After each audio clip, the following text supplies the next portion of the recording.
been out of a marketing role in an office for 9 years actually. So I went feeling positive rather than full of fear. We have a lovely example of a marriage, I think, made in heaven, based on what we were talking about last week. So tell us, Andrew, what were your concerns about going down the returner route? What was the reality? How's it been for you? I mean, I don't think we had a lot of concerns because I think, all agencies look for an edge. And that edge often comes from the skills, life experience, and creativity that people hire. So actually hiring returners makes a lot of sense. And actually, our experience is that it works really well because actually a lot of the young ones really appreciate the counsel, the wisdom, the elder spring. I think the bigger issue for us is, what is it that returner is back to do? So, looking at Imogen as one example, and she has amazing experience of grassroots activism in art, entrepreneurship, the media. We just weren't meeting people with those sort of skills unless they were something. So if we bind ourselves up with structures that we used to have, then that's not going to take us very further forward either. So your willingness to be saying, well, okay, we've got this person with these particular skills, this is kind of what the structure typically looks like, but actually how can we work this out? How can we be flexible, adaptable, and bring those skills into our organisation? Thank you.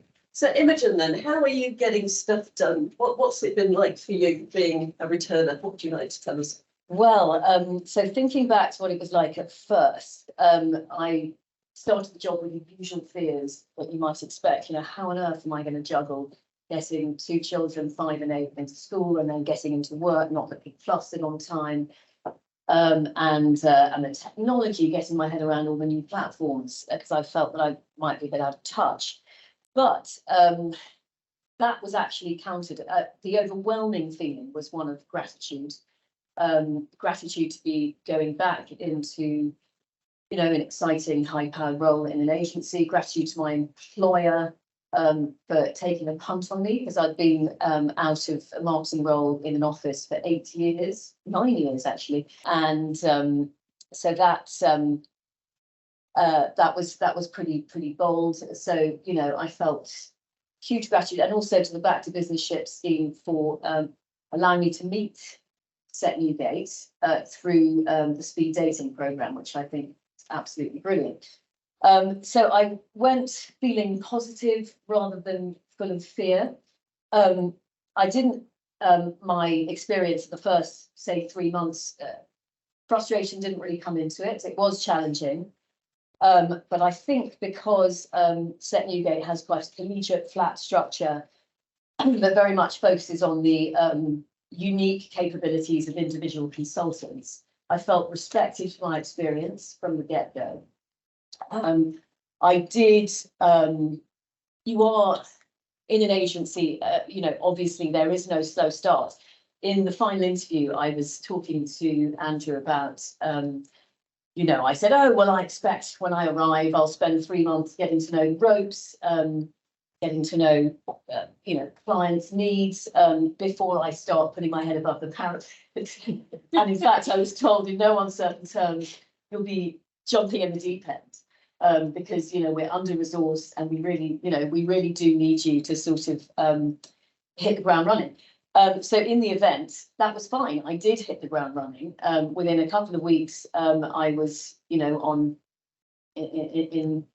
big client meetings. I was writing copy for some important clients. Within my first week, I had to write the company blog.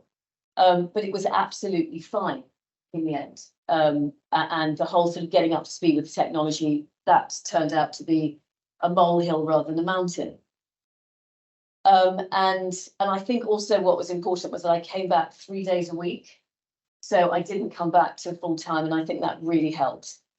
And now, as of this month, I'm going 4 days a week, but it feels like it's the right time. I've been there a year and a half and I'm ready for it. So, yeah, I mean, the other thing I will mention, in an agency, you're expected to be an expert. And of course, when I came back into into an agency, well, into a marketing role, I didn't feel like the expert I was expected to be. So there was quite a lot of having to fake it to make it initially.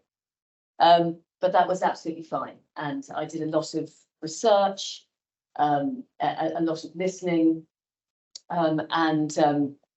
After a few months, I got over my imposter syndrome. Brilliant. But there was a funny moment where I think it was sort of 2 or 3 months in, I received an email from HR with the title Imposter Syndrome.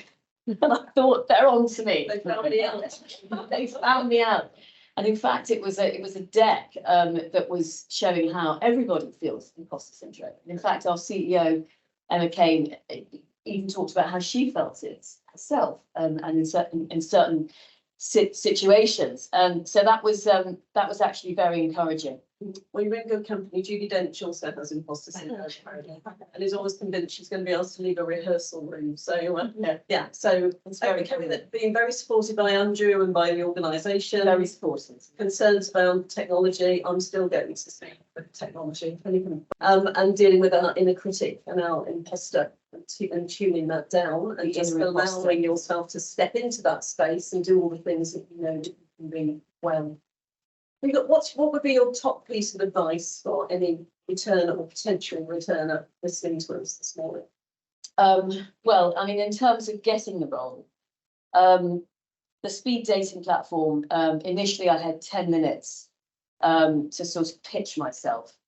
And I managed to get through that because I was very much focusing on the skills that I could see Set Newgate needed. So I focused on my copywriting skills in green energy, green finance.